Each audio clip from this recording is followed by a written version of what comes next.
Hello boys and girls, it's Fog and welcome back to Redstone 101. Today I want to talk about a somewhat controversial topic. I want to talk about BUDs.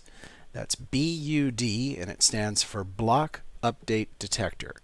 Now BUDs are a little bit controversial for a couple of reasons. First of all, there's some dispute about who discovered them or came up with them first. I don't know who that was, but I do know that often Etho has been given credit for that. Whether he came up with it first or not, I don't know, but he certainly was a huge influence and he was one of the first to popularize it, for sure. The other reason that BUDs are somewhat controversial is because they rely on what some people consider to be a bug or a glitch in the game. However, given the statements that have been made by the guys at Mojang, it doesn't seem like this is a bug, if you're going to call it a bug, that anyone is going to fix. I would be very surprised if this were patched out. I certainly hope it isn't because it's very, very useful and a lot of people have done some cool things with it. So let's talk about what makes BUDs possible in the first place. BUDs exist because of a curious property of pistons. Pistons are capable of receiving power from blocks that are above and to the side, diagonal to the piston. So this block here is capable of powering this piston. However, pistons, like most blocks in the game, are only checked for update if an orthogonal block changes.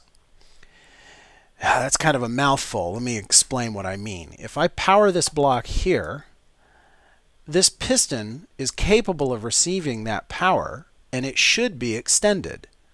But it isn't extended because nothing has told the game to actually check that block yet. Now, if anything changes in any of the blocks directly connected to the piston, orthogonally connected to the piston, if any change happens there, then the game is going to evaluate the piston as well and say, oh hey, do you need to be updated? So if I put a block here, that's going to cause this block to change and the piston updates.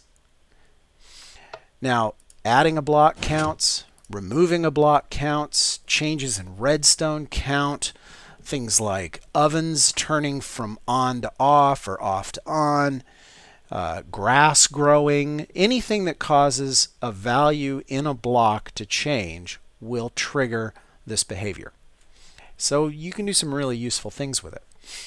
Note that the blocks diagonally below don't have this behavior. Right? So that one doesn't work. This one works. And it also doesn't matter which orientation the piston is in. So if the piston faces down, that's fine. Same would be true if we pointed it up. All right, well now that we understand how they work, let's build one. First you need to start with a sticky piston. And then, around this sticky piston, put a block there, and there, and there, and there, and there. So you've got a little plus shape. Knock out that block in the middle and put a block right there. Now we're going to put a repeater in the hole, just like that, at the default setting. We're going to put some redstone there, there, and there. And we're going to put a redstone torch right there attached to that block. And you've got yourself a BUD switch. Now if any block adjacent to this piston causes an update, the circuit will flash. Now to get a signal out of it, just hang a torch off of this block, and you can do whatever you want to with that. In this case, we'll put a lamp out here so we can watch the lamp flash whenever the circuit updates. There you go, a BUD switch. So now how does it work? Well, let's come around here and take a look. This torch is powering this block, which is sending power through this repeater, which is being routed up to this block here, which is above and diagonal to the piston. So that means this piston's in an invalid state, but nothing has caused the piston to be updated yet. So when we place a block next to the piston, that's going to cause this piston to be evaluated and say, oh hey, I should be extended. And it's going to extend, which is going to push this block out of the way. And once that block's no longer above this torch, that cuts power to the circuit, and that drops this redstone off again. Now, when this turns off, this piston's extended, so the piston's actually in this square here as well, in this block. That means this block here is no longer diagonal to the piston, it's orthogonally connected to the piston. So when this signal goes away, this piston down here gets told to update itself. It says, oh, I don't have power anymore, I need to retract, and so it pulls itself back, pulling the block with it. That repowers this circuit, turning this redstone on again, and now this block is powered. But when this block is powered again, the piston is no longer adjacent to this block, so it doesn't update. And that's how it works. So if a bud switch is a block update detector that sends a short pulse, what then is a bud flop? Well, a bud flop is a block update detector that acts like a T flip-flop, alternating between two states. And here's an example of how to build one of those. There are, of course, many ways to do so. You start with a sticky piston, put a block in front of it, just like before, and we're going to put a block off to the side, just like that. So far it looks the same. We're going to put a repeater out here, but instead of routing the power up to this block on top, we're going to route it to this block behind it, right there. And so let's do that. There we go, and we'll get rid of that because we don't need it. And we'll use a little couple of dots of redstone here, and put a repeater right there, and we're done. So now if anything causes an update orthogonal to this piston, it changes state. And it acts just like a T flip-flop. Hit it once, it turns off. Hit it again, it turns on. And you can just pull your power right off here from the back of this redstone here, or anywhere you want. That'll do. Off, on, off, on. Now, as just a little bit of a trick here, if you've got one of these and you've got it in the wrong state, one easy way to fix that would be to put a repeater underneath it and then change the state of the repeater like that. And now when you destroy the repeater, you've changed it an extra time.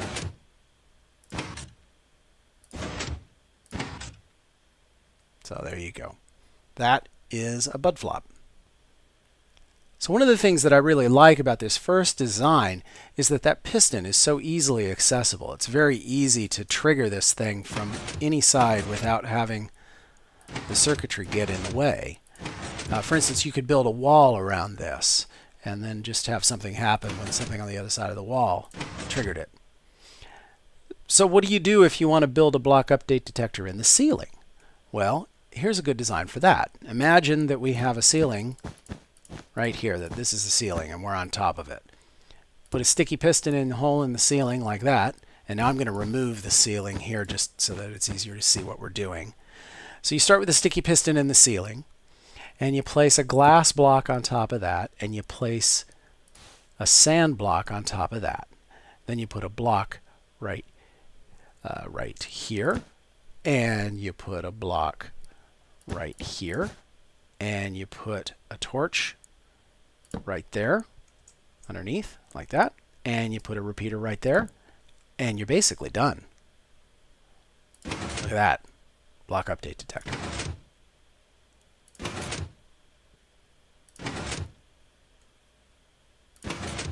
Now to get a signal out of it, we'll put a block right there, a little bit of redstone, and a torch. And there you go. And we can hang our lamp off of that. And we're done. We've seen how to build a bud switch in the wall, and we've seen how to build one in the ceiling. But what do we do if we want to put one in the floor? If we try to use the same principle we've been using all along, we'd have to put a block right there and power it. But if we do that, then we'll have a block sticking up in the middle of our floor, and that's no good. So what can we do? Well, here, I'll remove the floor, and I'll show you one design that solves that problem. So here's our sticky piston and our block, just like before. And right here next to it, we're going to build 4 blocks like that, and we're going to put a torch right there. Then we're going to put a repeater there set to the default, and come around here with redstone. Okay. Now what we're going to do is put a block there and a torch there. And now if we put a block here, we've got a clock. But we don't want a clock. We want a block update detector. So how do we get that? Well, put a couple of blocks there. And we're going to put a repeater right there. And some redstone here. And then we're going to build some redstone on a block right there. So carry it up to a block right there. And then we're going to put a regular piston right there. And now we have a block update detector in the floor. So how does this work? Well, this is operating on the principle that a piston cannot extend if another piston is already extended into the same space. When we put a block up here, this piston says, hey, I should be powered because I've got a block right here. I should be extended. And so it extends. That pushes this block down over this torch, which causes the power to feed through the block and through this repeater and back around here, which turns the torch off, which turns the block off, which causes the piston to retract again. But that same signal that caused the piston to retract is also sent through this repeater here, and it causes this piston here to extend. So that even though this is going to turn off again, this piston can't extend because this piston is already extended in its way. So it just stays where it is. And then when this piston retracts again, nothing has forced this piston to update again, so it remains in an invalid state. There you go.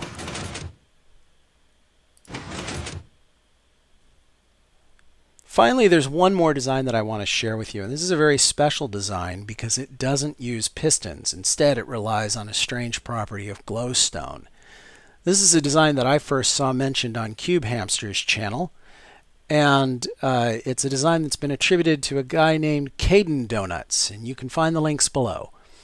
So you start with a piece of glowstone, and you put a couple of blocks next to it, and you put a little bit of redstone around like that, and you put a torch right there, and you're basically done. Now, if anything updates here, or here, or here, it will come up, or here, there we go, right there, where that guy is. It will cause this circuit to flash very briefly, and you can pull your circuit right off of that torch and do whatever you want to do with it.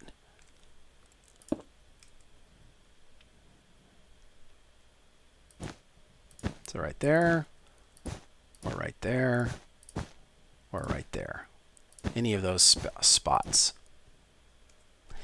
Now there is one little problem with this design, and that is that it doesn't work in every orientation. Watch what happens if I try and build it this way.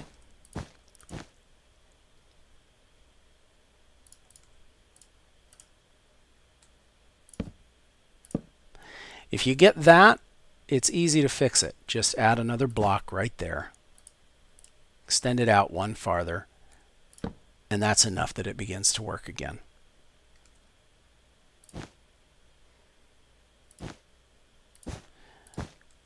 The reason it behaves differently in this orientation is that Minecraft actually processes blocks in a specific order, and due to the order in which it's updating all of those blocks, it just happens to not behave correctly when it's in that orientation.